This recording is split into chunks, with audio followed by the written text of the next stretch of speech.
Hi everyone, so welcome back to Rebirth TV. I am Stacy Benton. Just want to thank you for listening in or watching the videos and the content. I really appreciate your time and energy. If this is your very first time watching the videos and sharing your time with me, I really appreciate it. And hope that you definitely go back and watch the other videos. And I want to encourage you that you're not alone during this process of healing your complex trauma. We are in the Rebirth A Gift Series. We are in part one, which is conception. And just want to encourage you briefly here that before we shift to our article, is that healing is a transformational journey. So be patient and kind and compassionate with yourself and also with others around you. Just try to be a little more conscious of yourself and how you're feeling, your emotional states, and just take it one day at a time. This journey, it's one day at a time, it's one foot in front of the other. Sometimes just getting out of bed, making you some coffee or tea or a good breakfast is just a great way to start your day.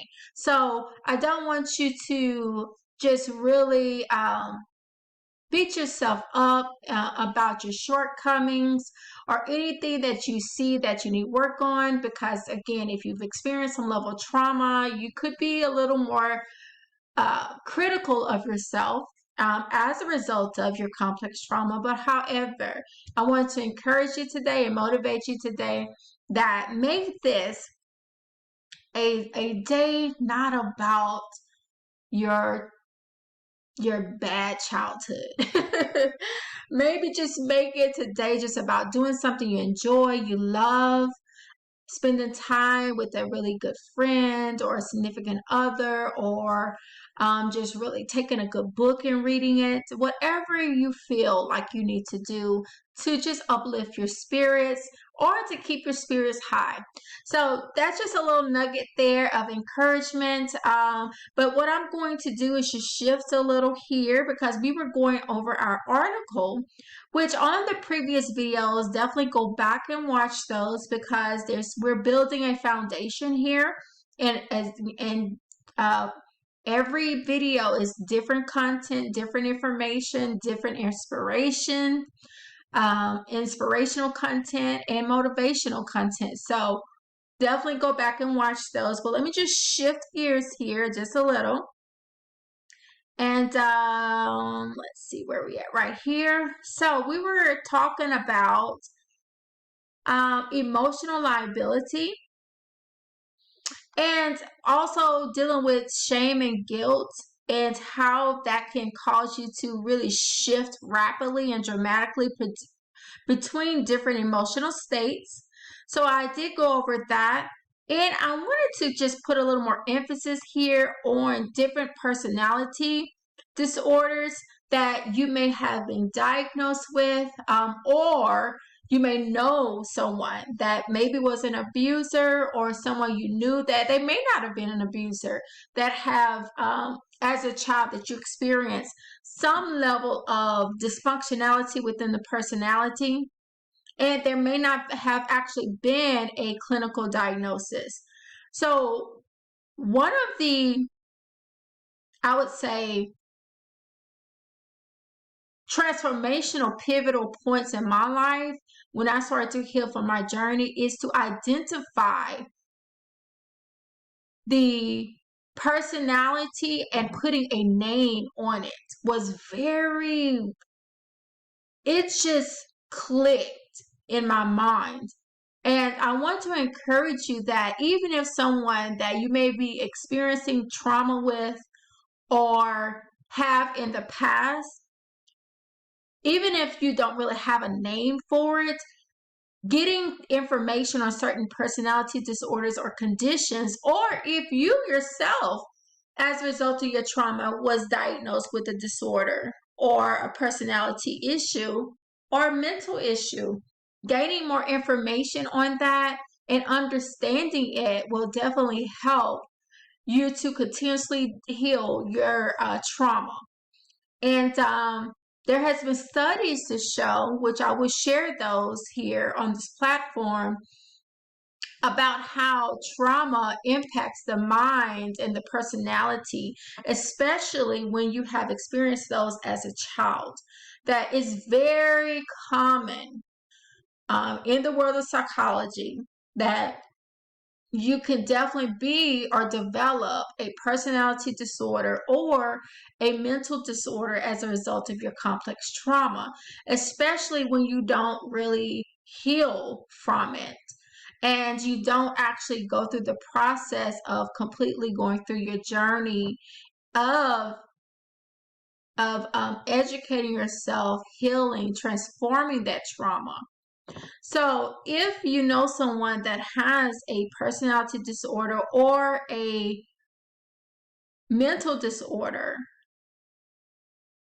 definitely explore, gain more information, educate yourself more on the different personality disorders and mental disorders. So these are just three that I'm actually going to go over on these videos. And right now, emotional liability is commonly seen in people with personality disorders. Okay, so again, emotional liability is tendency to shift rapidly and dramatically between different emotional states.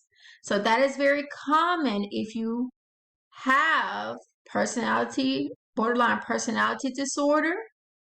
And it does not mean that you do have that. You can still shift through emotions because you're a highly sensitive, emotional person without having this diagnosis. This is just showing you what could be or what may be, all right? Or they may already, you may have a diagnosis, or someone you know may already have a diagnosis. So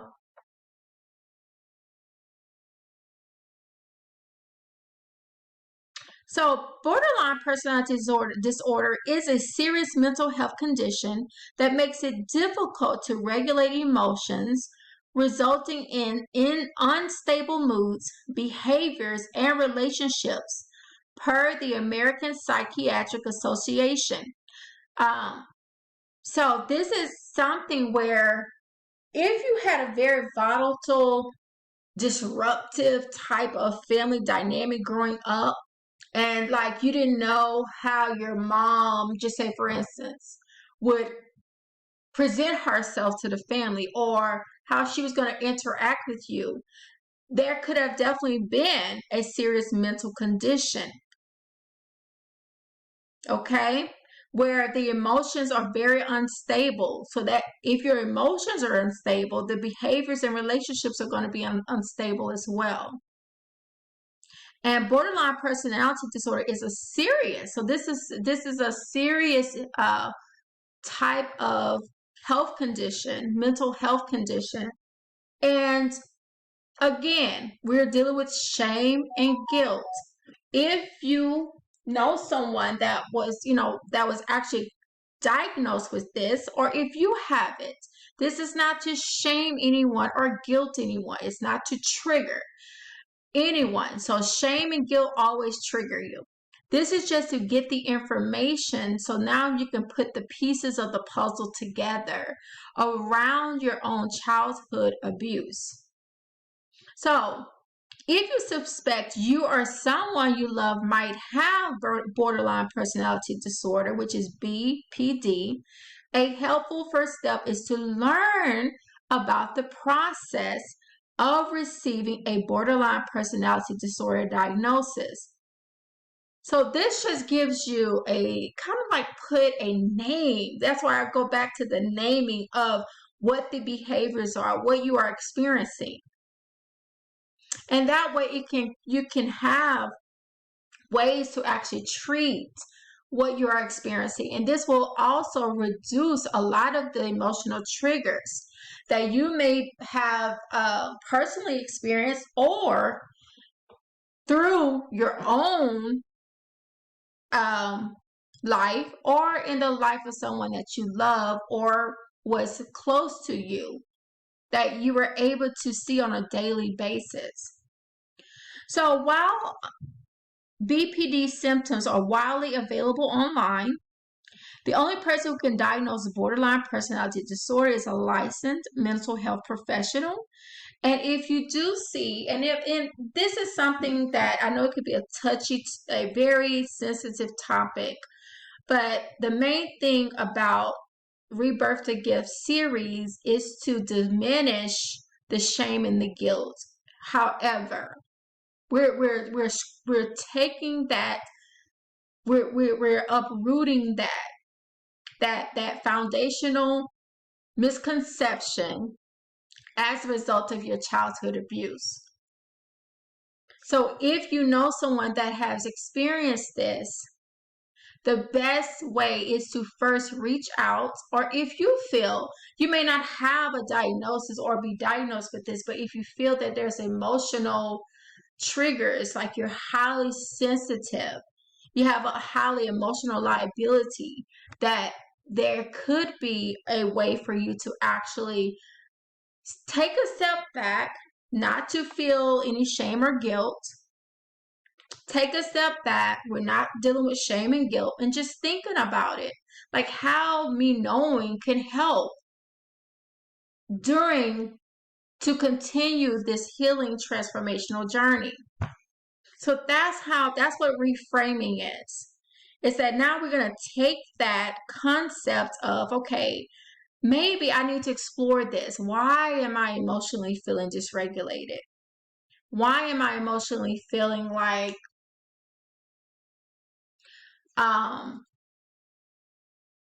there's just so many disruptions in my life and how I am relating to others? Okay. So this is just something to think about. And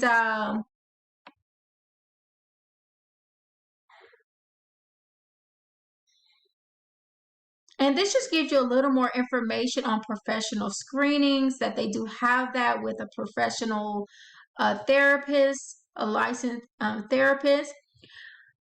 So to receive a borderline personality disorder diagnosis, you must experience 5 or more of the following symptoms in a variety of contexts. So feelings of emptiness, emotional instability, such as intense sadness, irritability, or anxiety, lasting a few hours or rarely more than a few days, efforts to avoid real or imagined abandonment, identity disturbances with unstable self-image or sense of self, impulsive behavior, such as reckless driving, binge eating, substance abuse, or unsafe sex, inappropriate intense anger or difficulty controlling anger, pattern of unstable and intense interpersonal relationships,